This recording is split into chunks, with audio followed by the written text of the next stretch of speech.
สบายดีพี่น้องมื้อนี้แม่ครัวสิมาเฮ็ดบันกวนสูตรแป้งถุงเดียวให้พี่น้องเบิ่งเด้อสูตรนี้ง่ายสบายแต่ในถุงเนี่ยเพิ่นบอกว่า4คัพเนาะพี่น้องเนาะ4คัพต่อ4คัพน้ำเย็นธรรมดาพี่น้องแม่ครัวจะมาลองเฮ็ดเบิ่งเด้อแล้วกลางๆคลิปที่ว่าเฮ็ดไปแล้วแม่ครัวจะบอกว่า4คัพนี้มันได้บ่หรือบ่ได้เนาะพี่น้องเนาะต้องติดตามนำกันต่อไปเด้อพี่น้องเด้อแต่เฮาเฮ็ดออกมาแซ่บคักพี่น้องนุ่มเนียนแล้วก็บางบ่เทศคือได้แป้งหลายนะบ่หนานะพี่น้องคักๆพี่น้องหลังจากนั้นแม่ครัวก็เอาน้ำใส่เนาะใส่ไปก่อน4คัพพี่น้องใส่ไปก่อน4คัพแล้วสิเติมเท่าใดนี่เราจะบอกน้ำหลังเด้อพี่น้องเด้อแต่ออกมาคักขนาดเลยใส่เกลือบวงกาแฟ1แล้วก็น้ำมัน2บวงแกงเนาะพี่น้องเนาะอันนี้เฮามาคั่วเครื่อง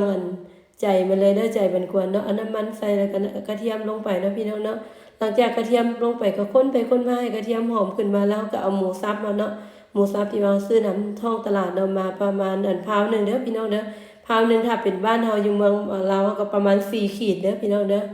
คนให้หมูสุกประมาณ70%นั่นแล้วก็เอาหอมบัวแดงเด้อที่ว่าซอยน้อยๆลงมาใส่แล้วพี่น้องเนาะหลังจากนั้นก็ตามมาด้วยเห็ดหูหนูหรือว่าเห็ดกระตันนะพี่น้องเนาะเติมรสชาติมาด้วย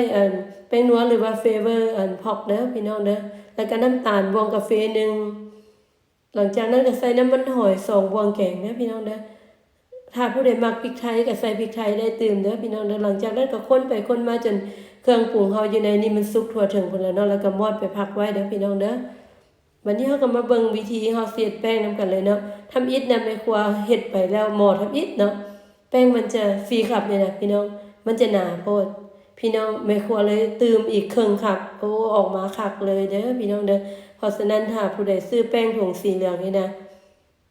ก็อย่าลืมเด้อเติมใส่อีกครึ่งคัพเนาะพี่น้องเนาะเพราะว่าอยู่ในหลังซองอันนั้นเพิ่นบอกว่า4คัพน้ำเย็นบ่ได้นะมันหนาโพดพี่น้องเอาเติมอีกครึ่งคัพน้ำเย็นธรรมดาเด้อพี่น้องเด้อแล้วก็แม่นคักเลยพี่น้องแม่ครัวสิมาเฮ็ดวิธีอย่างวิธีเฮ็ดบันกวนใส่หม้อขางหม้อนั้นสติ๊กให้พี่น้องเบิ่งเด้อหม้อนี้หม้อบ่ติดนะพี่น้องถ้าผู้ใดมีตัวบางๆหนาๆตัวบางๆเบาๆก็โอเคนะพี่น้องแต่แม่ครัวมีตัวนี้ก็โอเคคือกันแม่ครัวลึงแล้วก็โอเคอยู่บ่ได้หนักปานใดเพราะเฮาบ่ได้เฮ็ดเป็นถาดใหญ่ๆให้นะเฮ็ดน้อยเดียวเนาะพี่น้องเนาะหลังจากนั้นก็ง่ายพี่น้องสบายแล้วก็บางพี่น้องแซ่บเด้อผู้ใดยังบ่ได้ลองเอาแป้งถุงนี้มาลองเด้อพี่น้องเด้อในวันนี้แม่ครัวสิมาห่อให้เบิ่งเนาะพี่น้องเนาะห่ออยู่บนแจ้งๆหน่อยนึงเนาะโซนนี้ก็แดดส่องเข้าเฮือนครัวเนาะมันจะบ่ได้ภาพที่ว่าออกมาคักๆเนาะจะมัวๆมืดๆแม่ครัวก็ได้หามุมอยู่ให้พี่น้องเบิ่งเนาะให้พี่น้องเห็นแจ้งๆหันนะนี่แม่ครัวก็ห่อเป็นเป๊ะๆแบบนี้ได้พี่น้องได้ใส่อีหลีได้พี่น้องใส่แล้วก็บ่จำเป็นต้องใส่น้ำร้อนเร่งรัดนะสูตรนี้น้ำเย็นธรรมดาเลย4คัพครึ่งต่อแป้งถุงนึงเด้อพี่น้องเด้ออย่าลืมถ้าผู้ใดยังบ่ได้ลองแป้งถุงนี้ก็ไปลองเบิ่งเด้อพี่น้องเด้อคักขนาดได้เห็นบ่แกงก็สบายโดดนะแต่ทำอีนั่นบ่ได้เด้อตามเขาจะบอกกันเด้อมันอยากหนาเนาะพี่น้องเนาะเอาเบาแล้วก็เบาอีกย้ำยันพี่น้องลืมหลังจากนั้นแม่ครัวก็จะมาห่อให้เบิ่งเติมอีกเนาะพี่น้องเนาะเอามือเดียวแล้วบัดนี้เพราะว่าห่อตัวนั้นคือว่าไกลๆย่านพี่น้องบ่เห็นคักก็เลยเอาหม้อนี้อีกเอาจับโฟนใส่กับห่อมือนึงให้พี่น้องเบิ่งได้เห็นบ่พี่น้องมันใส่อีหลีได้แป้งนี่นะใส่แล้วก็บางๆเลยพี่น้องแล้วก็นุ่มเหนียวเด้อพี่น้องแซ่บ